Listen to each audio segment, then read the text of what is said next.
Donc, le boule. Il joue en quoi? Il joue en myriade ou pas? Ouais, il joue en myriade. Industrial Affinity, Customate Agile, Guerilla. Ça fait quoi ça déjà? À chaque fois qu'une unité avec ce credo fait un mouvement normal ou une advance durant votre phase de mouvement, durant votre phase de tir suivante, l'unité compte comme étant restée stationnaire. Ok, d'accord. Compte comme étant restée stationnaire. Ça marche. Donc il doit jouer masse arme lourde, je suppose. Mais non, mais de toute façon, attends, ils sont stationnaires. Mais du coup, avec Industrial Affinity, on s'en fout. Ah non, Industrial Affinity, ça ignore. Si, ouais, les jets pour toucher les Ballistic Skill modifieurs. Du coup, pourquoi Agile Guerilla? Parce que vu que tu ignores déjà les modificateurs de jet pour toucher et les modificateurs de caractéristiques pour toucher aussi bien au tir comme au corps à corps, pourquoi rester stationnaire? Tout est de l'assaut là.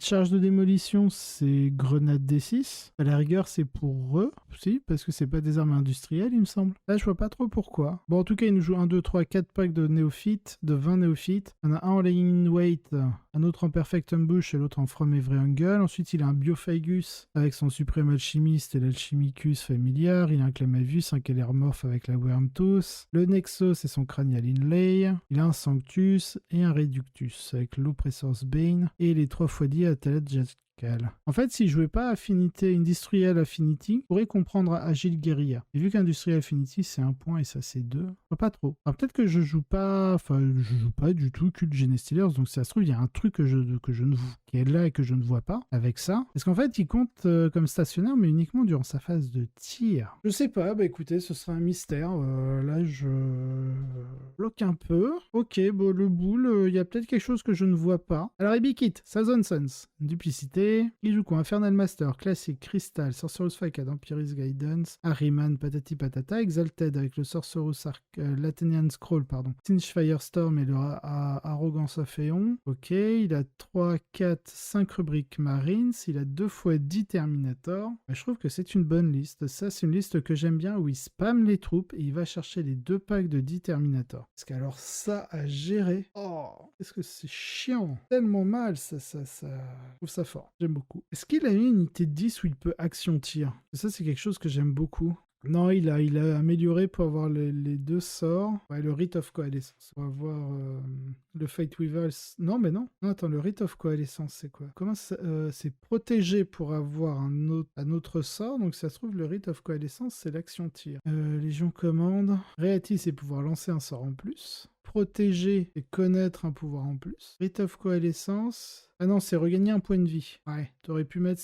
Voilà, c'est l'Ardente Automata que j'aime beaucoup sur une unité de 10 Terminator. Comme ça, vous pouvez faire action tir. Ok, Biolix, World Eater. Ok, Biolix, World Eater. Donc là, il abandonne ses Chaos Knight. Donc on a le Lord Invocatus avec son trait de seigneur de guerre. Lui, il joue pas le Lord sur Juggernaut avec la relique de la hache, là. Donc, mais il joue 2 Master of Execution. Donc on a 6 unités de Corn Berserk, donc pas du tout de Jackal. Ça marche. On a une unité de 5 Hate c'est 2 x 3, donc pour pré-move, je suppose, avec le Lord Invocatus. Les 3 x 3 Exalted Hatebone, toujours. On a les 3 Chaos Spawn et le Chaos Rhino. Je pense que le Chaos Rhino, c'est pour ces deux-là. Attendez. Berserk Icon. L'icône, il fait quoi déjà? Ah oui, c'est qu'ils peuvent faire l'action avec Blood Surge. Ok. Très bien. Donc oui, je pense effectivement c'est ces deux-là qui vont être dans le Rhino. Parce qu'en fait, avec Icône, ça veut dire que tu veux peut-être aller chercher des bannières avec eux. Et donc, eux ne pourront pas faire d'action. Donc, quitte à faire des actions, autant que ce soit ceux avec Icône. Donc, ok. Une fois qu'il a projeté les 2 autres, il peut très bien aller chercher les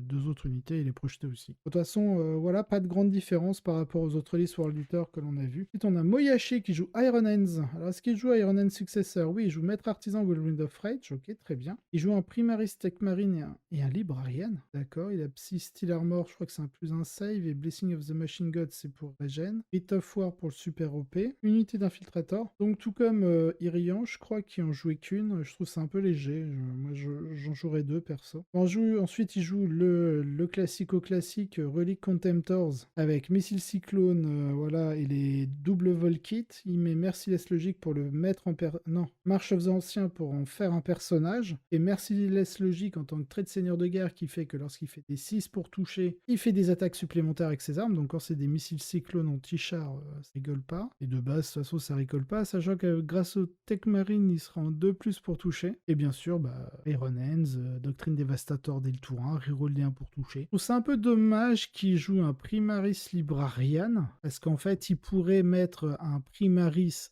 lieutenant avec Rite of War aussi. Rite of War et le Vox Spiritum, je crois que ça s'appelle comme relique Primaris, qui améliore de 3 pouces la portée de ses auras, qui fait qu'il donne le super EP à 9 pouces autour de lui et comment ça s'appelle, et la reroll D1 pour blesser. Donc comme ça on aura un Contemptors en reroll D1 pour toucher et blesser. Et quand on sait qu'on peut faire des mortels sur des 6 pour blesser avec les Volkits, je trouve ça plutôt très très fort, surtout avec les attaques supplémentaires de Merciless Logic. Bref, après je pense que s'il joue pas comme ça, c'est qu'il doit jouer des chars, des gladiateurs, des trucs comme ça. Donc ensuite on a 10 Terminator, ok, avec Téléportomeur, 2x5 Vanguard avec Lightning Claw, 4 Grave Pistol et le vétéran sergent Relic Blade Grave Pistol, ok. Des unités comme ça reste bien. Ça reste bien, je savais pas qu'on pouvait spam les Grave Pistol, donc faites-le, c'est une bonne idée. Une très bonne idée, plutôt que de mettre des boucliers qui vous coûtent 5 points plus cher. Ça permet de rester low cost. Par contre, à la place de la Relic Blade,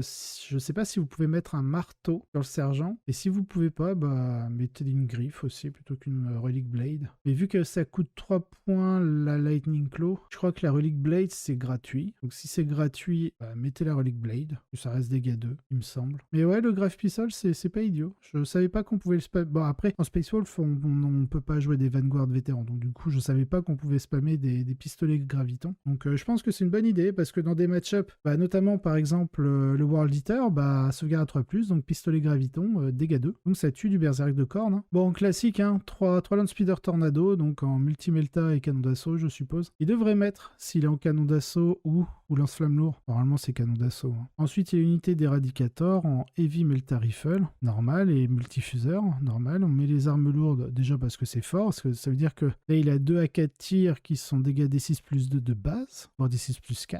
Et je pense qu'il les met en réserve stratégique. Et ensuite, on a les 2 Gladiator Reaper et 2 Devastator. Donc pas de Desolation Squad. C'est dommage parce que la Desolation Squad en Iron Hands a des très fatales. Elle fait vraiment mal. Avec la reroll D1 pour toucher, l'ignore malus quand on bouge avec des armes lourdes, avec l'infanterie, bref. En tout cas, Drop Pod avec les 2 Devas, c'est très bien, c'est un classique. On met marteau et combi Melta parce que c'est gratuit sur les sergents. Il est en 3 graves, 1 Melta. Ok. Souvent, on va faire 2 graves, 2 Melta pour vraiment avoir un impact fort. Mais ok. Puis je pense qu'il restait des points, donc il a mis un Deathwind Launcher. Alors, Matanza en Tyrannide. Alors déjà, il joue quoi? Behemoth. Ok, Territorial Instinct. C'est pas le super OP sur les monstres? Oui, c'est ça. C'est le super OP sur les monstres et compte pour 5 figurines. Ok, alors on a quoi? On a un Hive Tyran avec Canon Venin, c'est le seigneur de guerre. Paroxysme et cri psychique. Il a Dirigadons, donc +1 pour toucher sur unité corps. Il a un autre tyran grâce à l'héroïque support, nouveau stratagème, où il a encore un canon venin avec la Moclo de Tyrax. Ok. Ensuite, du coup, il a double neurotrope. Alors, il met Synaptic Tendril. Je sais pas. Ok, d'accord, je comprends. J'allais dire, en général, quand on joue double neurotrope, vu qu'on va buffer 2 fois la phase de psy, avec une fois chaque neurotrope, et vu qu'il en a 2, il buffe 2 unités. Et en fait, je me suis dit, est-ce qu'il rejoue des zoantropes ou d'autres unités psy pour comprendre le fait qu'il investisse dans le trait sur un neurotrope qui lui permet en fait de donner 2 fois son buff, donc il peut buffer 3 unités en psy. Et oui, j'ai compris. Il joue 3 Malceptor.